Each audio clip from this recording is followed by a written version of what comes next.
Bom dia, boa tarde, boa noite, dependendo do horário que vocês estão vendo essa aula. Aqui é o professor Marcelo Varela e vamos para mais um encontro sobre Direito Internacional Público. Na aula passada, nós acabamos o módulo sobre tratados. Primeiro, eu vou contextualizar a disciplina, fazer uma revisão dessa parte passada, bem rápida, e na sequência vamos entrar na próxima unidade da matéria. Então, a nossa disciplina, como eu falei na apresentação da aula, no início do semestre, ela tem quatro grandes partes. Quatro. A primeira é fontes do direito internacional, onde nós estudamos tratados, que é a principal fonte, e o que vamos ver na aula de hoje, algumas outras fontes secundárias. No segundo módulo, nós temos os estados e as organizações internacionais, são sujeitos de direito internacional. No terceiro módulo, relações de aproximação entre esses sujeitos usando essas fontes. Por isso que eu divido a matéria em estática e dinâmica do direito internacional. Estática são conceitos, dinâmica são interações. As primeiras relações de interação são de aproximação. Aproximação, eu quero dizer, sistemas regionais de integração, relações diplomáticas e consulares. Relações diplomáticas, né? Os estados se conversando, se aproximando, negociando, resolvendo seus problemas. Sistemas regionais de integração é a expansão de fronteiras. O Mercosul, União Europeia, NAFTA, ASEAN, são os sistemas regionais de integração, que é algo além da simples diplomacia. Fora isso, nós temos um último módulo, que é o quarto módulo, que fala sobre relações de conflito. E daí tem responsabilidade internacional do Estado, mecanismos de pressão e uso da força e a questão da solução pacífica de controvérsias. Então, essa é a matéria de Direito Internacional Público que nós vemos nesse semestre. No módulo passado, nas aulas passadas, do início do semestre até agora, tirando aquelas duas aulas introdutórias, nós estudamos os tratados. Vimos como os tratados são negociados, o que acontece quando eles entram em vigor e a sua conclusão, a sua extinção. Vimos que o tratado ele parte de uma negociação internacional, que ele é uma espécie normativa autônoma, similar a uma lei, mas que pode ter valor normativo de lei ou supralegal ou até constitucional, se for aprovado, né, no Brasil com quórum e rito de emenda constitucional, de acordo com o artigo 5º, parágrafo 3º da Constituição. O tratado ele termina a negociação entre os diplomatas. Existe um momento onde o texto é congelado, que se chama adoção do tratado. Ele vai para os países, é traduzido, avalia-se o mérito e a constitucionalidade do tratado. Quando todos os ministérios setoriais concordam, o presidente assina. A assinatura é um outro ato importante. Tem adoção, assinatura, ratificação e promulgação. Na assinatura, o Estado ainda não está engajado internacionalmente, mas tem seus efeitos jurídicos, né? Mostra que o Estado está caminhando para o seu comprometimento final. Aquilo já pode ser alegado para o Estado para mostrar que ele deve não cumprir exatamente, mas pelo menos não sabotar o tratado, né? Aquilo já vale como um costume internacional. Na sequência, o presidente envia para o Congresso o tratado, que avalia o tratado, porque ele não é uma espécie normativa, não vai valer como lei, então o Congresso ele tem que avaliar. O Congresso passa na Câmara e no Senado, com quórum de maioria simples, mas obrigatoriamente vai ao plenário, sempre passa pela Comissão de Constituição e Justiça e pela Comissão de Relações Exteriores, além da comissão temática, né, do tratado. E o tratado volta para o presidente. O Congresso, que o Congresso faz com o tratado? Ele autoriza a ratificação. Ele aprova, né, um projeto de decreto legislativo que autoriza a ratificação. O tratado, então, volta para o presidente, de novo, consulta os ministérios e ratifica o tratado para fora e promulga o tratado para dentro. A ratificação é feita por um documento enviado aos demais países, ou se o órgão tiver um secretariado, a esse secretariado, né, que vai ser um hub de informações, e engaja o país permanentemente para fora, nas suas relações internacionais. A promulgação é o ato jurídico pelo qual o tratado se torna exigível no plano doméstico. A promulgação é feita por meio de um decreto do presidente da República. E muito bem, o tratado entra em vigor, lembrando que o tratado pode ter reservas ou declarações interpretativas, né? Ou seja, se você pode excluir um artigo ou dar uma determinada interpretação a um texto, uma parte do tratado. Isso é feito ou pelo Congresso, limitando o poder de ratificação do presidente, ou pelo próprio presidente independente do Congresso, mas é feita até a ratificação.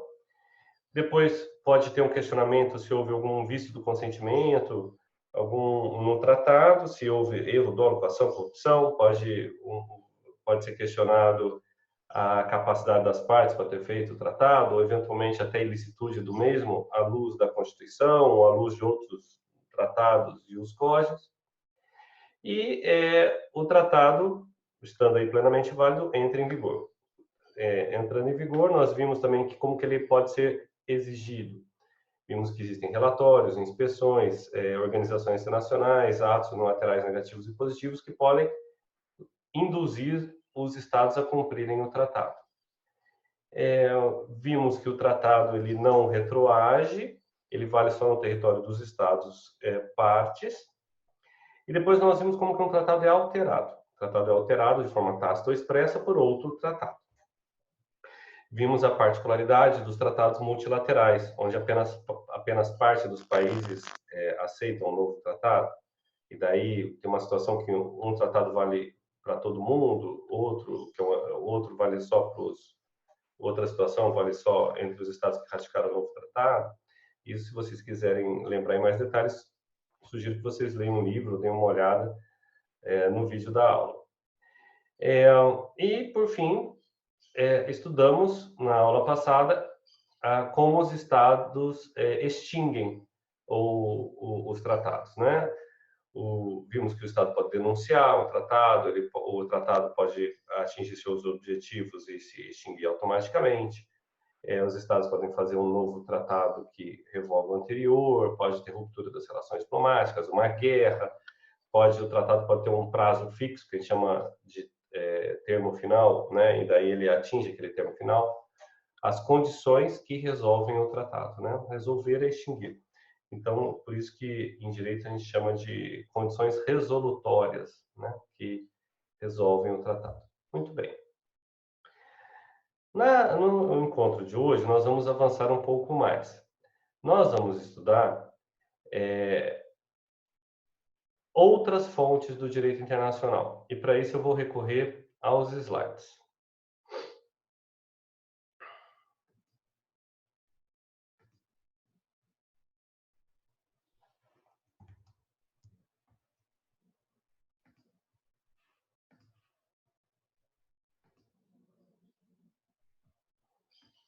Eu espero que vocês estejam vendo os slides. Eu troquei de cenário, né? Vamos lá. Outras fontes do direito internacional. Só arrumar aqui um pouquinho. Muito bem. As outras fontes do direito internacional, além dos tratados, são os costumes, os princípios gerais do direito internacional, os atos unilaterais, os precedentes judiciais, a equidade e a doutrina. Essas fontes estão previstas no artigo 38 do Estatuto da Corte Internacional de Justiça, que, de certa forma, funciona como um tratado dos tratados. Tem dois tratados dos tratados, assim, pelo menos mais reputados por serem tratados que versam sobre como tratados são feitos. A Convenção de Viena sobre o Direito dos Tratados e alguns trechos do Estatuto da Corte Internacional de Justiça. Então aqui, olha, a corte, cuja função seja decidir conforme o direito internacional as controvérsias que sejam submetidas, deverá aplicar as convenções, são os tratados, o costume, os princípios gerais do direito. Aqui tem uma expressão engraçada, né? Reconhecidos pelas civilizações, pelos povos civilizados, pelas nações civilizadas, que não se achava que boa parte do mundo era uma espécie de civilização. As decisões judiciais e as doutrinas dos publicitários de maior competência das diversas nações, os autores do direito internacional. Aqui também tem um dispositivo interessante que a gente vai ver um pouco rápido ao final dessa aula, que é a equidade. Mas a equidade, que no direito brasileiro é obrigatória, aqui é uma faculdade. Se convier às partes. A gente vai ver isso daqui a pouco. Vamos ver cada um dessas fontes? Primeiro, o costume.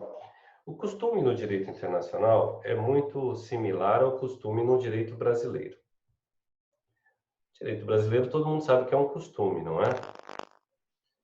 Costume é aquele ato praticado entre os sujeitos de direito durante um longo período de tempo, a tal ponto que esses sujeitos consideram que aquela forma de agir é a juridicamente correta. Eles não fazem porque eles são obrigados, eles fazem porque eles acreditam que é certo fazer aquilo. Como que eu uso esse conceito no direito internacional? No direito internacional, como não havia tantos tratados versando sobre cada detalhe, o direito internacional nasceu principalmente de costumes internacionais. Hoje a gente tem centenas de tratados, mas ainda há muitas situações jurídicas que são reguladas por costumes. Muito mais, talvez, do que no direito brasileiro. O costume é uma fonte importantíssima do direito internacional. Como que eu adapto essa ideia de costume do direito brasileiro para o direito internacional? Primeiro, como eu falei, um costume no direito brasileiro é aquele aplicado durante um longo período de tempo pelos sujeitos de direito. No direito internacional, a mesma coisa. Ele tem que ser aplicado por um longo período de tempo, que é um elemento objetivo, que vem lá do direito pretoriano de Roma, né? Direito feito pelos pretores para os estrangeiros, o usus, que é o elemento objetivo. Aquele ato foi praticado por um longo período de tempo entre os sujeitos de direito. Só que quem é o sujeito de direito internacional? São os cidadãos dos estados? Não, é o próprio estado. Os estados e as organizações internacionais. Então é preciso que os países, nas suas relações internacionais, pratiquem aquele determinado ato durante um longo período de tempo. Então, um país sempre deixou a população do outro entrar com a identidade, não pediu passaporte. Um estado sempre deixou os navios de outro estado pescarem ali na sua costa, ou num rio transfronteiriço. As pessoas de um lugar sempre fizeram compras no outro país que ficava ali pertinho, sem necessidade de trâmite alfandegário, durante 30 anos, 40 anos. E isso nunca foi um problema. Então, nesses casos, se configura um costume internacional entre os dois estados. Porque aquela prática foi aceita pelos dois estados como sendo a prática correta durante um longo período de tempo. Quanto tempo é necessário para se configurar um costume? Não existe. Depende, né, da vontade do seu cliente. Depende do ponto de vista que você está defendendo. Eu tinha um professor na graduação, o professor Caio Mário da Silva Pereira. Uma vez eu lembro que a gente perguntou para ele qual a diferença entre decadência e prescrição. Ele falou, é a vontade do cliente. A vontade do cliente. Você vai defender se 20 anos é importante, 30 anos é importante. Já houve um caso que foi chamado de costume selvagem, que quando os Estados Unidos chegaram na Lua, houve uma discussão se eles eram dono da Lua, se aquilo era terra de ninguém, era res nullius. E daí a comunidade internacional falou, não, a Lua sempre foi de todo mundo. Eu falei, mas nunca ninguém chegou na Lua, como é que a Lua foi de todo mundo? Sim, mas é um costume selvagem. 24 horas ele foi criado. Então depende da vontade das partes. Além daquela prática ser constante por longo período de tempo, é preciso que os estados, os sujeitos de direito internacional, acreditem que aquilo é o correto. Eles não sejam obrigados a cumprir, eles cumprem porque eles acreditam que aquele é o direito aplicável. Se um estado está sendo obrigado a cumprir, não existe o elemento subjetivo. O elemento subjetivo, o que é subjetivo? É do sujeito, é algo individual, da sua reflexão, da sua inteligência. Os estados têm que acreditar que aquilo é o certo. A opinião deles, né? Opinião do direito pretoriano romano, latino. Então é preciso que a prática seja por longo período de tempo e os sujeitos acreditem que aquele é o direito aplicável, o correto a ser feito. Se uma parte for obrigada, não há opinião. E, logicamente, né, tem aqui alguns autores que acrescentam esse terceiro elemento, já vi que aí prova isso, elemento territorial, que diz o óbvio, que o costume vale a pena apenas no território dos estados que o aceitam. O costume entre Laos e Tailândia não é aplicável ao Brasil, né? Não existe o território.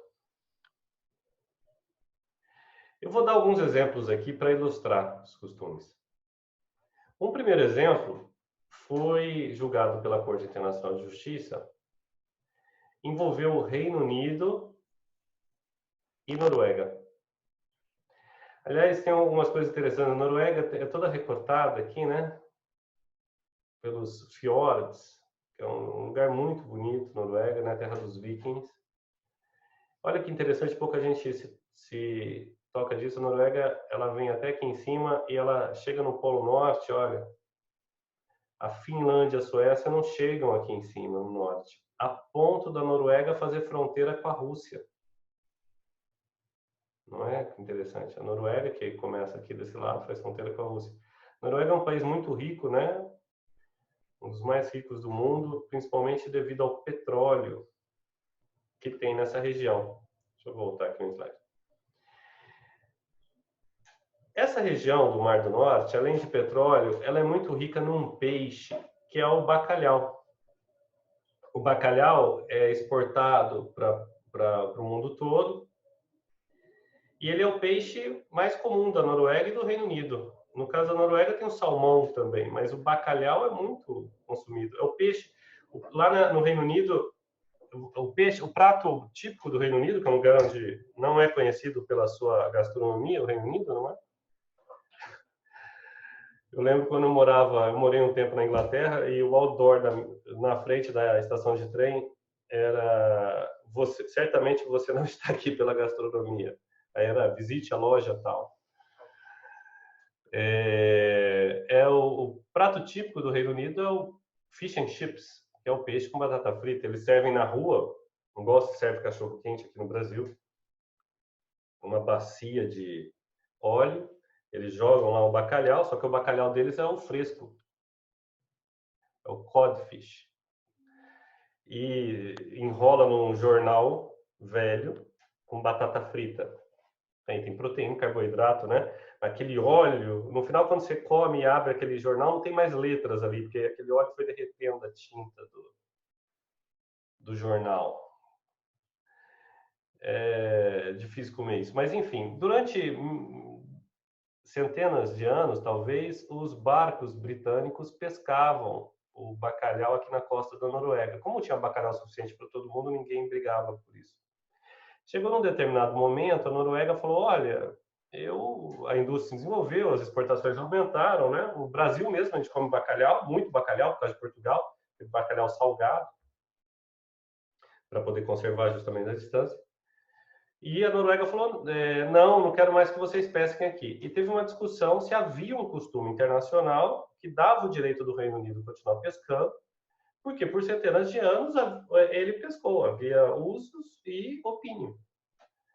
Aqui eu até trouxe para vocês a foto de uma cidade típica da Noruega, né? Aquelas casinhas de madeira, as montanhas, que essa região aqui é toda montanhosa, na beira do mar. E aqui as fazendas de bacalhau.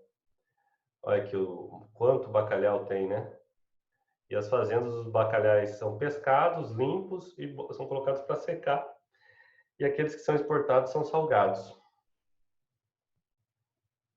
né?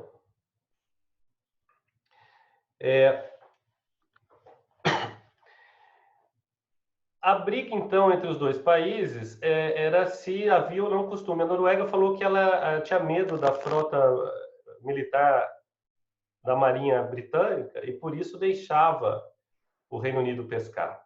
Então, a Noruega reconhecia o elemento objetivo, mas negava a existência do elemento subjetivo. E o Reino Unido conseguiu mostrar que, em momento nenhum, a Noruega fez um protesto, uma objeção, um pedido para que os britânicos não pescassem.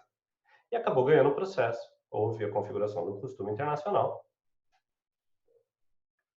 e o Reino Unido acabou ganhando o processo. A Noruega foi obrigada a aceitar a continuidade da pesca britânica. Aqui o exemplo oposto, que é a briga lá, né, de milhares de anos entre Israel e Palestina. Israel alega que o território é dela, a Palestina alega que o território é dela. Aqui eu coloquei para vocês, né, os territórios palestinos reconhecidos pela ONU, que é a faixa de Gaza, né, que eles chamam de região oeste, West Bank.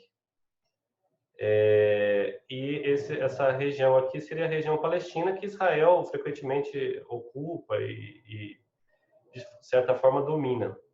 Aqui as manifestações em frente à entrada de Jerusalém, né? Aqui a construção do muro na Palestina, onde Israel isola a Palestina.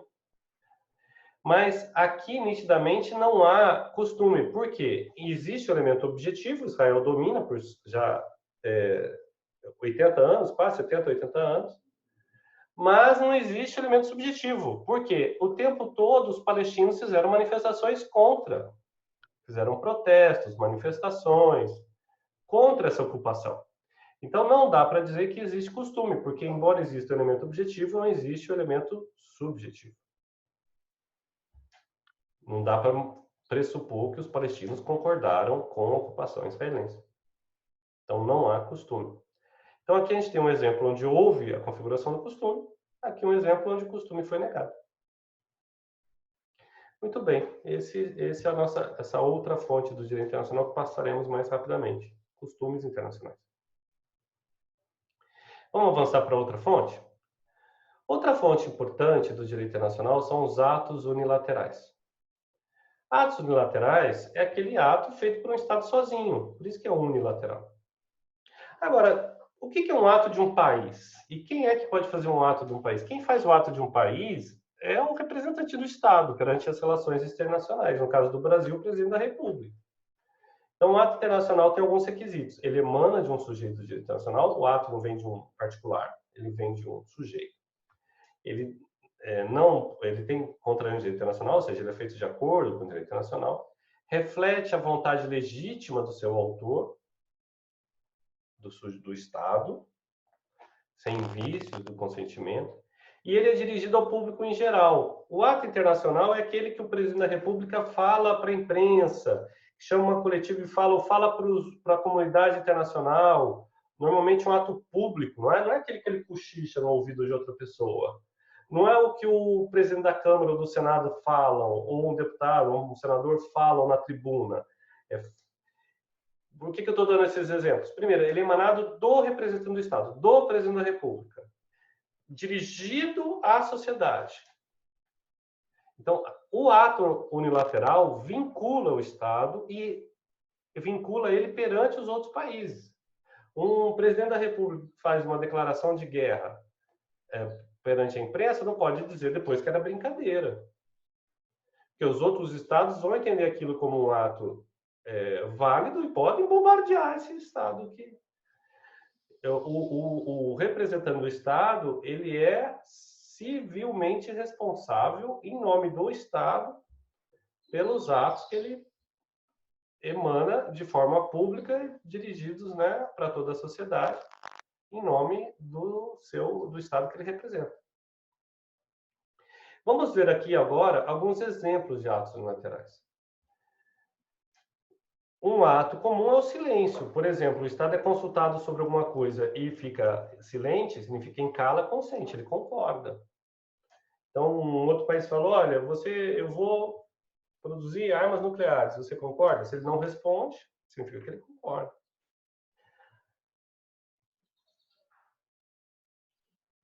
Eu vou extraditar os brasileiros que estão em outros no meu país. Silêncio, concordância. Eu vou proibir as exportações do seu estado para o meu estado. Silêncio, concordância. A notificação. A notificação é quando você dá conhecimento a outro estado sobre algo que você vai fazer. Aquilo é um ato unilateral. Eu notifico que a partir de agora as exportações da Índia para o Brasil estão suspensas. É uma notificação. Eu notifico que haverá direitos antidumping das importações chinesas de pneus em 200%. Uma notificação unilateral, feita de um país para o outro, que gera efeitos jurídicos. O protesto. Protesto é aquele ato unilateral que você demonstra que você não concordou com alguma coisa que outro sujeito de direito internacional fez. Por exemplo, os palestinos protestando contra a ocupação de Israel. Quando há uma violação dos direitos humanos em outro país, você protesta.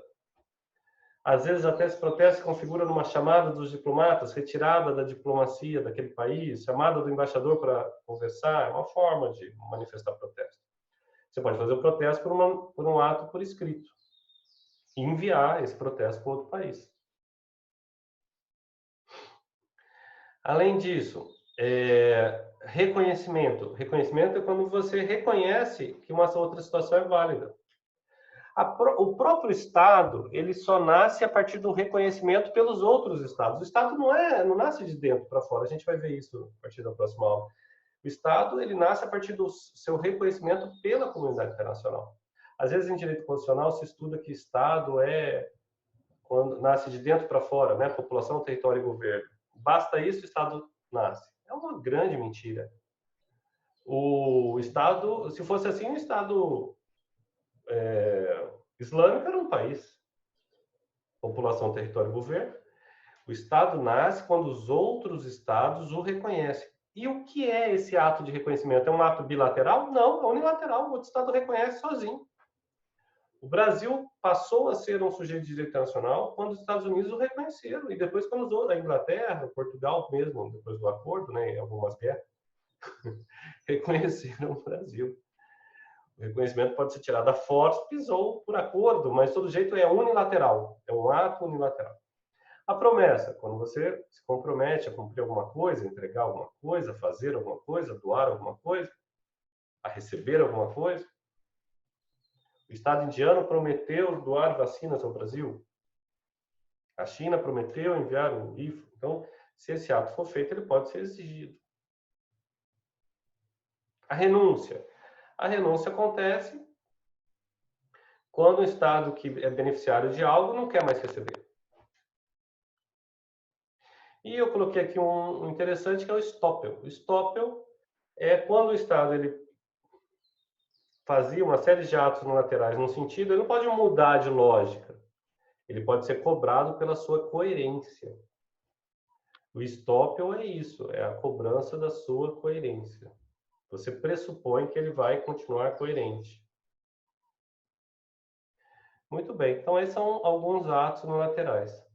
Importante, quando um presidente da República faz uma manifestação sozinho, dirigido à grande imprensa, aquilo pode vincular o Estado. Houve um caso de um congressista norte-americano, aliás, de um secretário de comércio norte-americano, que fez uma explicação de como os Estados Unidos dificultavam a vida dos europeus no comércio internacional. Ele fez isso explicando perante o seu Congresso. E depois os europeus fizeram um processo contra os Estados Unidos e usaram esse ato unilateral como justificativa para o processo. Os Estados Unidos alegaram e ganharam que o representante, o secretário de Comércio americano, não representava os Estados Unidos. Então, aquilo não era um ato unilateral. Se fosse um discurso do presidente dos Estados Unidos, seria, mas não de um ministro de Estado. Interessante, né? Tem que ser o representante legítimo do Estado perante as relações exteriores. Outras fontes do direito internacional. Nós vimos a jurisprudência, muito usado, né? A jurisprudência internacional. Comumente uma fonte, secundária, mas uma fonte. A doutrina, né? A doutrina. E o que nós chamamos da equidade. O que é equidade? É igualdade mais a justiça distributiva, para usar o conceito de Aristóteles. Você trata de forma desigual os desiguais. Um exemplo típico é quando tem uma apreensão no cassino, não é? Tem um rico jogando, um pobre limpando, e você não vai dar a mesma multa para os dois, embora os dois estejam praticando o mesmo ato ilícito. Vai dar uma multa proporcional para cada um. Uma sanção proporcional para cada um. No direito internacional, qual a diferença para o direito brasileiro? No direito brasileiro, a equidade é de uso obrigatório pelo juiz. No direito internacional, nós vimos pelo Estatuto da CIJ que é apenas se convier às partes. Os partes no processo têm que concordar antes da sentença com o uso da equidade. Se não concordarem, não é possível. Muito bem, o vídeo de hoje ficou um pouquinho maior, eu vou encerrar por aqui. Agradeço a todos, leiam o livro, porque senão vocês vão ter problema na prova. A leitura do livro é obrigatória para essa disciplina, para acompanhar a disciplina. O livro é bem mais detalhado, vocês podem ler com calma. Eu sugiro que vocês leiam o livro até antes da aula do vídeo, se adiantem. E estou aí à disposição. Um grande abraço.